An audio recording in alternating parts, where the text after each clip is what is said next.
Good morning. It is August the 23rd. Of course, hashtag Finally Friday. I'm Todd Duplantis, and we're live at the HCC TV studios this morning.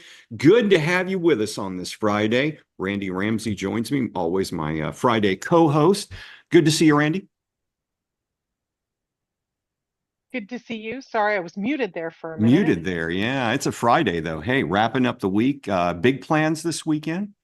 Houston Media Conference That's all right. weekend. We'll be That's there right. tonight for the screening of In the Summers and for the networking mixer. And then all day tomorrow, 9 until, well, the after party ends at Captive around 11. So Wow. long and good, It's but going to be a long it's weekend. Yeah. Well, I'm so going filled to with good stuff. But you you're going off filled. to do something fun. Yeah, well, I'm going to a concert tonight with my stepson, and then tomorrow, vacation starts. So going to Mexico for a week. So, yeah, there you go. I'm so excited for you and jealous, but I will be in Mexico in October. Yeah, yeah. Well, I'm looking forward to it. Hadn't been in a while, so looking forward to it. And we've got a great show. We've got it's a Film Friday. We've got a guest coming up shortly, and we're going to be talking with another guest in just a few moments. But first, we want to thank everybody watching us on Facebook Live and YouTube. We are here just about every morning, Mondays through Fridays, 10 a.m. when HCC is in session. But Randy, they can always catch us in social media and on our cable channel. That's right. We're on X and LinkedIn and HCC TV at noon, 5 and 10 p.m. Monday through Friday. So just come back around later if you missed us in the morning. That's right. Okay, we've got a special guest. It's Film Friday, and we're going to be exploring America on the silver screen with Oli Pettigrew, otherwise known as that Englishman in Texas. Oli, good to see you. Good morning. Morning, everybody. Good to see you all. Yeah, we're looking forward to hearing about what you've got going on, and I know our producer is very excited about this. So stick around. We'll be with you in about 10 minutes. I'll see you guys then. All right, so we're going to kick things off. We're spotlighting one of our successful alumni from Coleman College. I want to welcome Tanicha Boutee to the show. Tanicha, welcome to the show. I think your mic is still muted. Oh, yes, it was. Good morning, and thank you for having me. Absolutely. Now, you are a perioperative nurse educator. Tell us what that is and what it entails. So as a perioperative nurse educator, what I do, I'm basically in charge of all the education for the perioperative team here on the department that I work in. I work in OPC 19, which is orthopedics for the Methodist Hospital.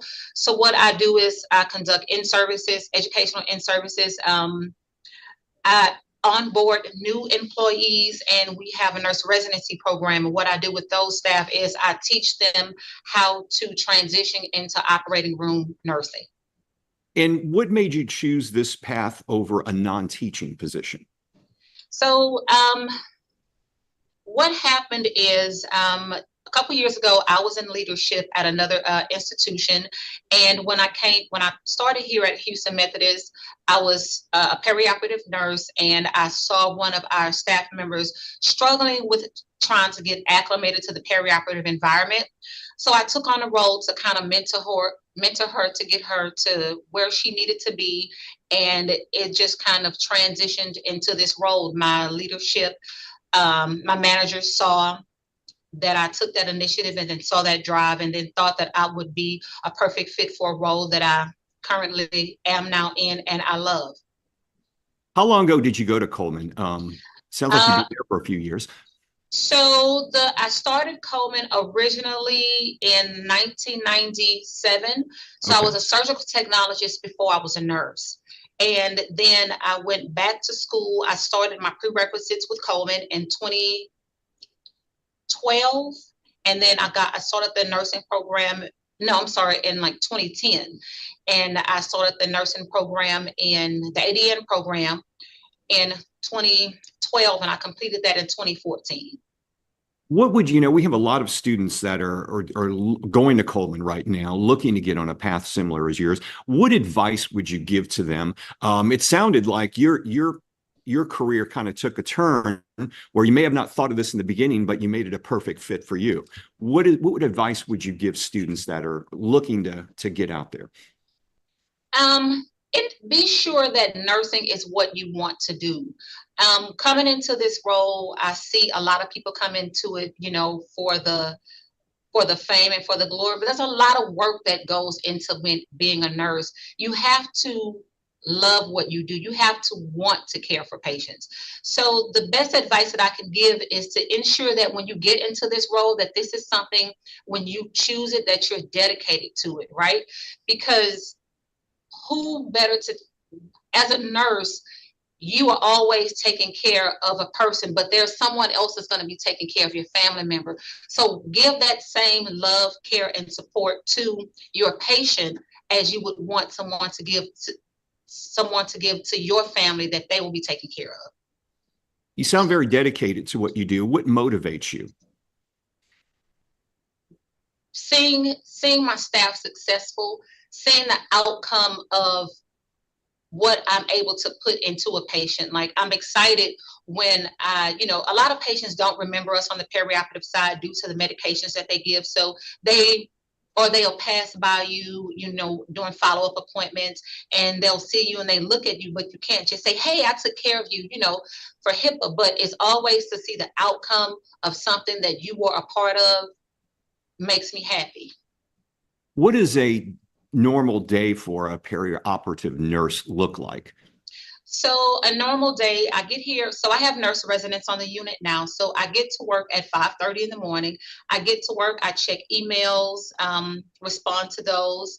I have nurse residents come in at 6 a.m. So when they come in at 6 a.m., then I'm available to them throughout the day. And the first part of the day, just make sure they are equipped with all of the tools that they need to be successful to get through the day, because they have specific roles that they may work in. They may work as, they may be scrubbing a particular procedure or circulating a specific procedure. So ensuring that they have everything that they need to be successful, and then being available to them throughout the day. In addition to that, any education that I need to provide to the staff, for example, on Wednesday mornings, we have in-services. So we have to provide evidence-based information to the staff. Healthcare is consistently changing, being sure that we are keeping up with those changes as they take place. It sounds like in this profession, you are continually learning new procedures or new things. That must be very important being a nurse, because I believe my late wife was RN, and she would always have to, get her license reinstated or continually renew her license. So she was continually taking classes. I imagine you're a lifelong learner when you're in this position.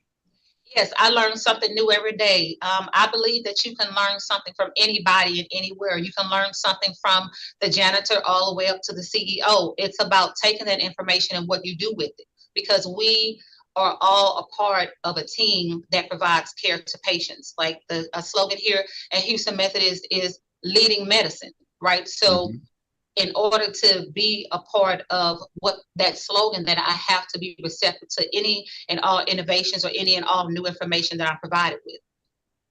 What are your plans for the future?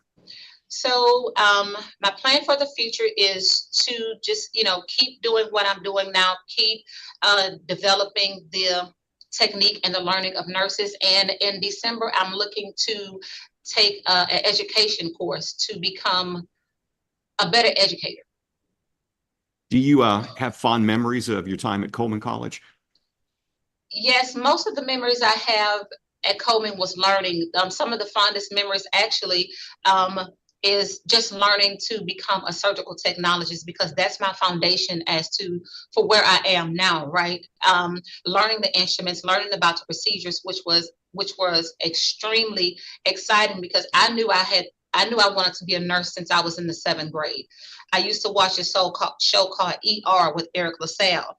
And when I saw what was happening in the operating room, before I even knew the name of the procedure, I knew that that's what I wanted to do. So now to be in a position to teach something that I love so dearly is one of the fondest memories, because it gave me the foundation to allow me to be where I am today. Tanicha Boutee, she is a perioperative nurse educator over at Houston Methodist, and also a proud Coleman College alum. Thank you for being here this morning. We appreciate hearing your story and inspiring our students. Thank you so much for having me. Absolutely. All right, we're going to take a quick break. It's Film Friday, and Randy's got a special guest coming up. We'll return in 60 seconds.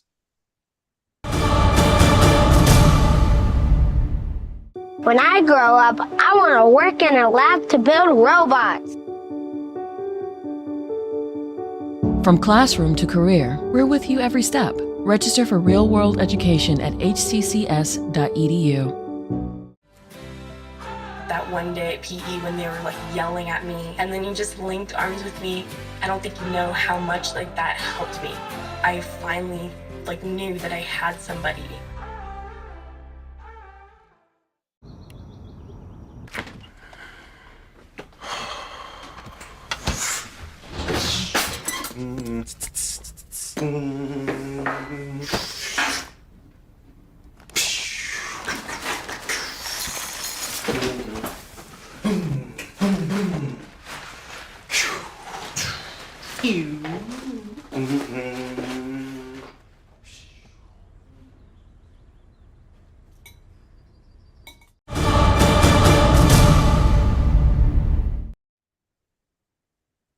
Welcome back, and thanks for sticking with us.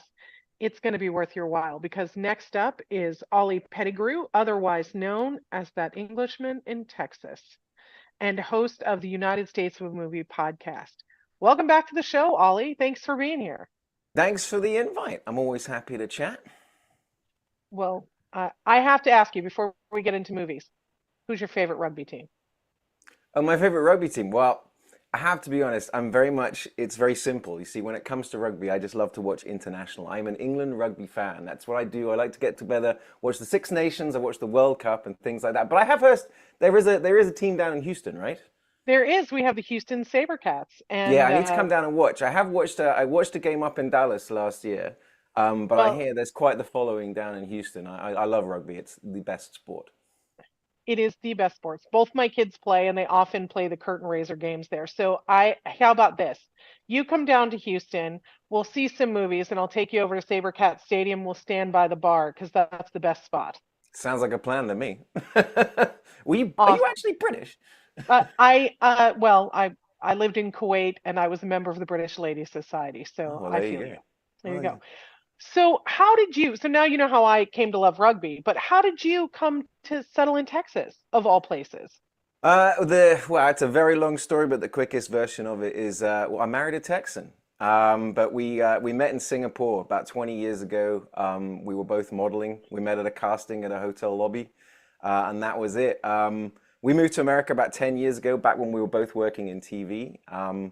I bought the house that I'm in right now, then immediately booked a job in Phoenix for 8 years where I worked on this TV show called Right This Minute.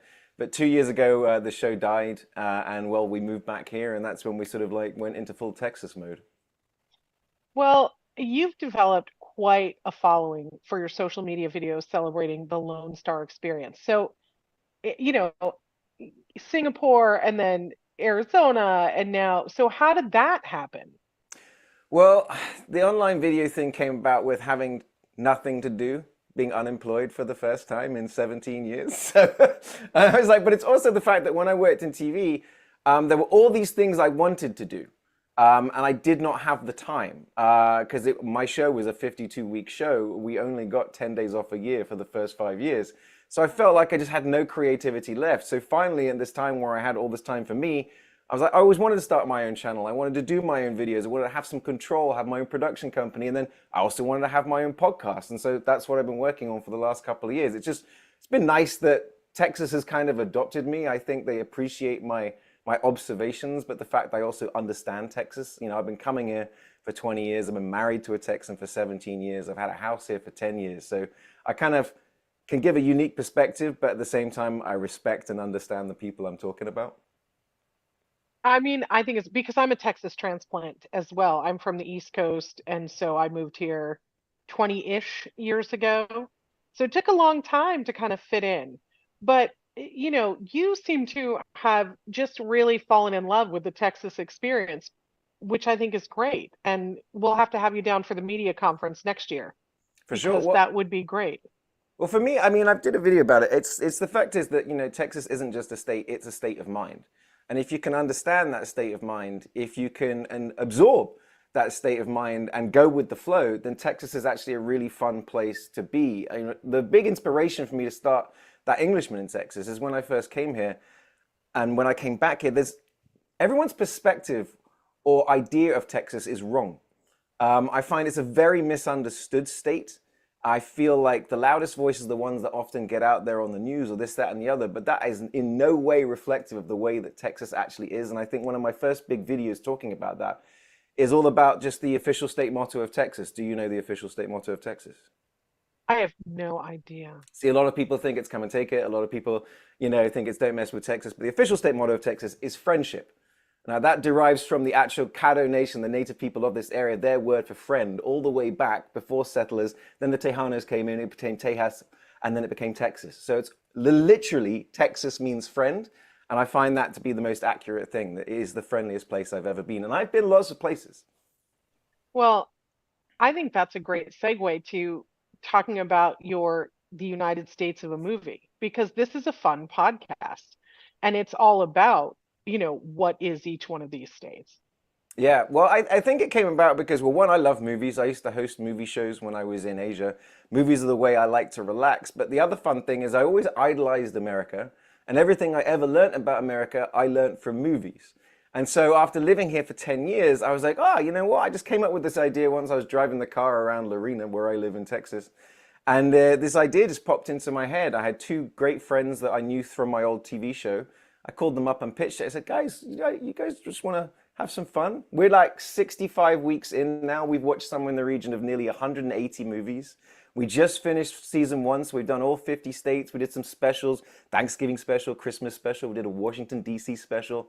We're taking a bit of a break this week, but next week we've got a special guest coming in. He's a big YouTuber, talks about movies as well. And we're going to be doing basically the best road trip movies. So instead of restricting to just one state, we're doing that sort of quintessential American experience because you guys have some of the best road tripping country in the world. I will tell you that I'm a huge fan of road trip movies, and having spent 6 months driving around America in my Toyota Tercel, moving from New Jersey to California, I have hit some of the more unique spots. The biggest ball of foil, the biggest ball of string. You got some good stuff like that. There is some good stuff. It's a lot of fun. And I just love the idea that there's a podcast that what is the US in movies? Because you're right, that's how a lot of the world experiences us. I want to ask you, we have a lot of international students at Houston Community College. So I want to ask you your advice for what would give them the best Texas experience. Don't fight it. I was born in Hong Kong. I've lived in Hong Kong, England, Singapore, Arizona, Texas, New Zealand, things like that. And I feel like whenever you go to a place, learn from it. Don't stick to your lane. Don't do the things the way you've always done them before. Learn from the people, learn from the culture that you're absorbed in. Allow that culture to absorb into you and find that new you inside you. When I went to Singapore, we're making our Singaporean friends and we're going out and we're getting the local food. And when we're in Arizona, I'm going out and doing, we're going to spring training. Oh, we're going, camping out in the middle of nowhere. We're going running on South Mountain here in Texas. It's like, all right, I go to this family thing. There's a 500-pound pig. Someone hands me a knife. I'm there scraping off the things. It's just like staying up all night, smoking brisket with people. It's like, find what the culture is and become a part of it, because otherwise you're never going to experience anything. Well, okay. You've scraped a pig and stayed up all night smoking brisket, as have I. My husband is an avid smoker. What's up next for the Englishman? Well, funny enough, I kind of almost like the podcast. With that Englishman, I want to really get out on the road now. I mean, we've gone from sort of 0 to nearly 250,000 followers.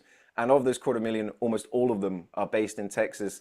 I've been getting invites from cities and things like that come around. One thing I'm building up to doing here is basically a big tour. I want to go out to West Texas. I want to go north. I want to go south. I've barely even scratched the surface of Houston. I've heard you guys have got an incredible Chinatown, and that's one thing that here in Central Texas, where I'm near Waco, it's really hard to find proper, authentic Asian food. And as someone born in Asia, it's something that I'm craving. Well, I happen to live very close to Katy, Asia Town, and my kids went to school near Sharpstown, near the original Chinatown. Come to Houston. I'll take you around to the best dim sum place in town. It'll be a lot of fun. We should have done this interview last week. I was in Katy just last weekend. Well, come back. There's a lot here. We have I always say you can see the whole world, or you can experience the whole world's cultures inside the 99 loop. I'm fascinated. I'd love to. Well, come by. We'll rope Todd in. We'll strap him in, and he'll bring you some of his favorite barbecue places. It'll be a good trip. Hey, I go to Asia Town a lot myself, so give me a break. I know. I just know you also happen to know where there's some good barbecue. And I it's don't a eat much big barbecue. debate. Yeah, I'll take dim sum any day over barbecue. Yeah. Dim sum's my earliest memory as a child. Oh yeah. My kids love it. They also love Mediterranean food and Middle Eastern food. And you know what, Ollie? I'll take you to the best Middle Eastern food outside of Lebanon. How about that? Okay, I've got to bring my children then because that's their jam as well. Oli Pettigrew, that Englishman in Texas, host of the United States of a Movie podcast. Thank you so much for joining us. We'll have your info in the post after the show, and we will see you in Houston. See you guys then. Thanks, guys. Coming up after a quick commercial break, Todd and I return with some news and announcements. When I grow up, I want to work at a school so I can be a teacher. From classroom to career, we're with you every step. Register for real-world education at hccs.edu.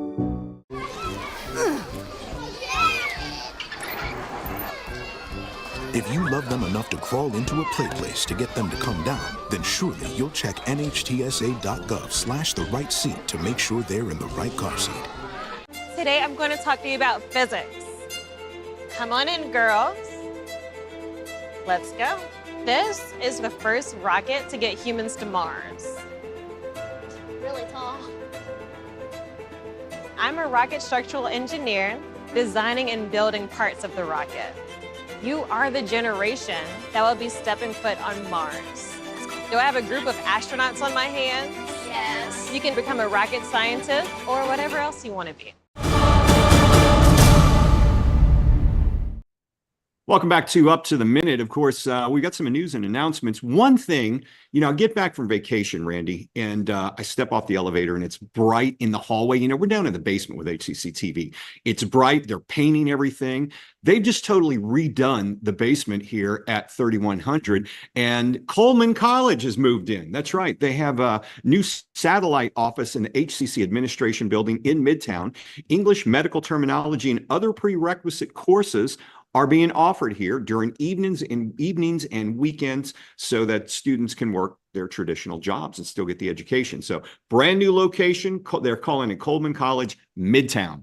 We're right down in the basement as well. So anyway, that's going on now. We also have automotive career fairs coming up. That's right. HCC has an upcoming fall automotive technician and mechanics career fair. It's an opportunity to connect with employers who are needing talent in the form of jobs, co-ops, internships, and more.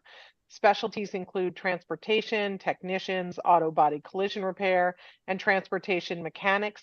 8 a.m. to Wednesday, September 8 a.m. to 11 a.m. Wednesday, September 18th, Northeast Campus. Check our post after the show for more info. Get your career started now, folks. So financial coaching sessions are private and confidential, and they can help students understand budgeting, assess their financial aid package, and reduce or refund their student loan debt. They may also navigate student loan payment and emergency funding to help students stay in school. If you'd like to get some financial coaching, it is free to our students. We'll have some information in our social media post after the show. And we've also got something called the Now program. That's right. HCC is helping students with their dream of earning a degree with the One Now program, which stands for Novel Online Way. Designed specifically for part-time students, they can take only one class every 5 weeks to begin their commitment to success and earn an associate's degree. Check our post after the show for more info. And Todd, fall registration continues. That's right. So fall semester has started officially, but we have second start. That's right around the corner. So you can still get in and get a full semester's worth of classes. We have online anytime, online in a schedule, hybrid lab, and we also have in-person classes. But you have to register. Make sure you do so, especially for those in-person classes, because they do fill up. Yours have filled up this semester, right? Mine are over their cap this semester. Yeah. So they did. We're not joking. They fill up. So go to hccs.edu/apply. So next week on the show, we'll look into two great resources for living your best life at HCC: online tutoring and student life programs. Me, be living my best life on vacation. Because you'll be on vacation. But for the rest of us who are here, I will tell you that the online tutoring program is great. I've had students use it and they've really loved it, and it has been a lifesaver for them. So, and Student Life does great stuff. I'm always so excited for what they've got planned for our students. And the tutoring we offer is free of charge to our students as well. Yeah, absolutely. It's free. It's online. The number of hours is amazing. I'm always amazed also at the qualifications of the tutors that we have. I mean, some of them have the same degrees as I do, and that's for me amazing, because I have a son who is currently looking at colleges, and he's really considering just staying home for a couple of years, earning an associate's before he goes on to a traditional 4-year college. Makes a lot of sense, saves a lot of money. It saves a lot of money. A lot of our students are doing that as well. And we do offer 4-year programs as well. We have bachelor's degrees here at HCC. Of course, log into the website and check out our programs. Okay, Randy, have a good week. I won't see you next week, but I'll see you in a couple of weeks, though. I will be here next week without you, but we will be thinking of you in Mexico and trying not to be jealous when it's hot and gross. But you enjoy your vacation. We'll hold down the fort without you, and I'll see you when you get back. Sounds good. All right, everyone. Have a great week. Have a great weekend, and we'll see you Monday morning live right here with Up to the Minute.